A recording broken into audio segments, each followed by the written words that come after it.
శ్రీ మహాగణాధిపతయే నమః. శ్రీమాత్రే నమః. మాచిరాజు భక్తి ప్రేక్షకులందరికీ నమస్కారం. ఈనాటి దినఫలం కార్యక్రమంలో ముందుగా నేటి పంచాంగ వివరాలు పరిశీలిద్దాం.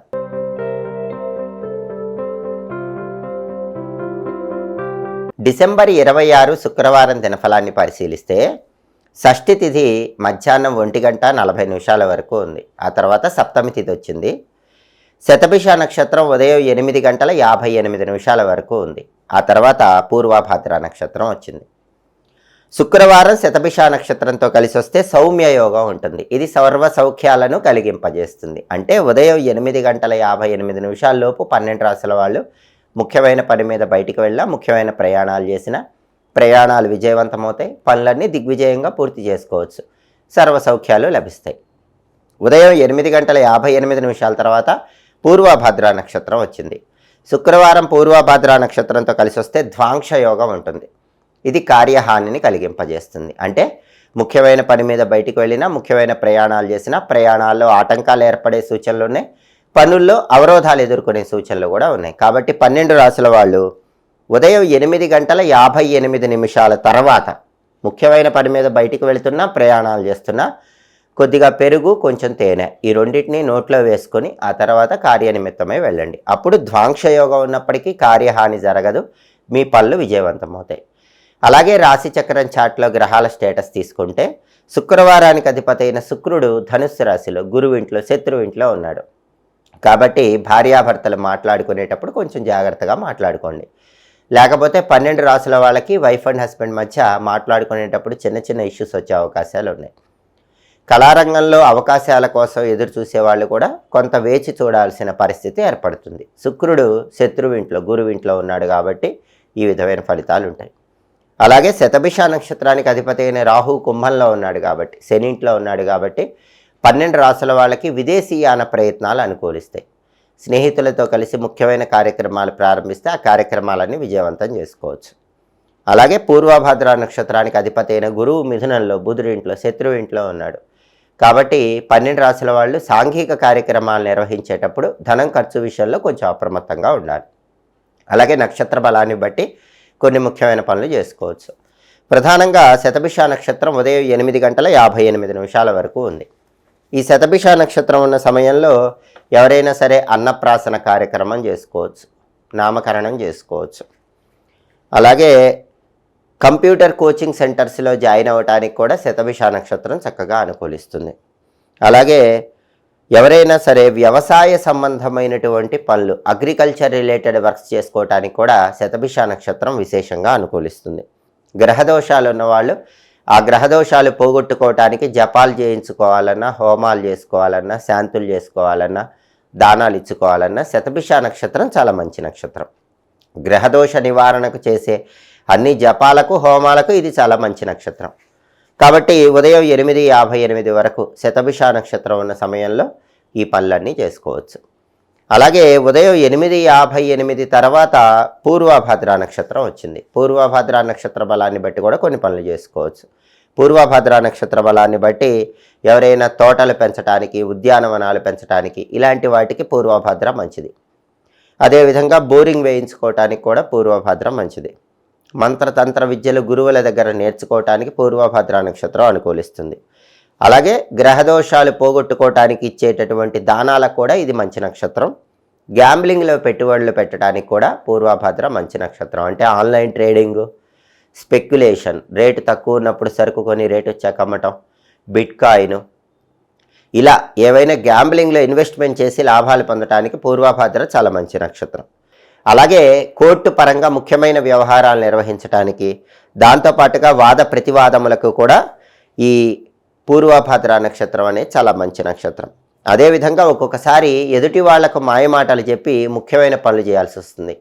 అలా ఎదుటి వాళ్లకు మాయమాటలు చెప్పి ముఖ్యమైన పనులు చేసుకోవటానికి కూడా ఈ పూర్వభద్ర నక్షత్రం చాలా మంచి నక్షత్రం. మంచి కోసం ఒక్కొక్కసారి మోసం చేసైనా సరే ఎదుటి వాళ్ళ మీద విజయం సాధించాల్సి వస్తూ ఉంటుంది. అలా మంచి కోసం మోసం చేసైనా ఎదుటి వాళ్ళ మీద విజయం సాధించడానికి చేసే అన్ని ప్రయత్నాలకు పూర్వభద్ర నక్షత్రం అనుకూలిస్తుంది. నక్షత్ర బలాన్ని బట్టి ఈ ముఖ్యమైన పనులన్నీ చేసుకోవచ్చు. అలాగే ఈనాటి దినఫలం కార్యక్రమంలో 12 రాశుల వాళ్ళ రాశి ఫలితాలు ఏ విధంగా ఉన్నాయో ఇప్పుడు మనం పరిశీలిద్దాం. ముందుగా మేషరాశి. మేషరాశి వాళ్ళకి ఈరోజు శత్రువుల వల్ల కొద్దిగా సమస్యలు ఏర్పడే సూచనలు ఎక్కువగా ఉన్నాయి. కాబట్టి బహిర్గత శత్రువుల విషయంలో, అంతర్గత శత్రువుల విషయంలో కొంచెం మేషరాశి వాళ్ళు అప్రమత్తంగా ఉండాలి. అదేవిధంగా దూర ప్రాంతాలకు ప్రయాణాలు చేసే అవకాశాలు చాలా ఎక్కువగా ఉన్నాయి. దూర ప్రాంతాలకు ప్రయాణాలు చేసి ఆ ప్రయాణాల వల్ల మంచి ప్రయోజనాలు పొందడానికి కూడా మేషరాశి వాళ్ళకి అవకాశాలు చాలా ఎక్కువగా ఉన్నాయి. తదుపరి వృషభ రాశి. వృషభ రాశి వాళ్ళకి ఈరోజు బంధుమిత్రులను కలుసుకునేటటువంటి అవకాశాలు ఎక్కువగా ఉన్నాయి. బంధుమిత్ర సమాగమములు కనిపిస్తున్నాయి. బంధువులతో మిత్రులతో కలిసి ఉల్లాసంగా ఉత్సాహంగా కాలాన్ని గడుపుతూ ఉంటారు. వాళ్ళ సహాయ సహకారాల వల్ల ముఖ్యమైన పనుల్లో కూడా కీలకమైన నిర్ణయాలు తీసుకొని విజయాలు సాధించగలుగుతారు. అలాగే ఆనందం చేకూరుతుంది. మంచి ఆరోగ్య ప్రాప్తిని వృషభ రాశి వాళ్ళు పొందగలుగుతారు. తదుపరి మిథున రాశి. మిథున రాశి వాళ్ళకి ఈరోజు ఆదాయ మార్గాలు పెరుగుతాయి. శుభ కార్యక్రమాలు నిర్వహించడానికి చేసే ప్రయత్నాలు అనుకూలిస్తాయి. రకరకాల మార్గాల్లో ధనం సంపాదించడానికి చేసే ప్రయత్నాలు కూడా మిథున రాశి వాళ్ళకి చక్కగా అనుకూలిస్తాయి. తదుపరి కర్కాటక రాశి. కర్కాటక రాశి వాళ్ళకి ఈరోజు వ్యాపార పరంగా బాగా లాభాలు కలిగే సూచనలు ఎక్కువగా ఉన్నాయి. ఊహించిన దానికంటే వ్యాపారంలో ఎక్కువ లాభాలు పొందుతారు. అలాగే వృత్తిపరంగా కూడా మంచి పేరు ప్రతిష్టలు, గౌరవ మర్యాదలు పొందే సూచనలు ఉన్నాయి. తదుపరి సింహరాశి. సింహరాశి వాళ్ళకి ఈరోజు శుభ కార్యక్రమాలు నిర్వహించడానికి చేసే ప్రయత్నాలు చక్కగా అనుకూలిస్తాయి. శుభ కార్యక్రమ నిమిత్తమై ధనం కోసం ప్రయత్నిస్తే ధనం కూడా లభించే సూచనలు ఎక్కువగా ఉన్నాయి. తదుపరి కన్యారాశి.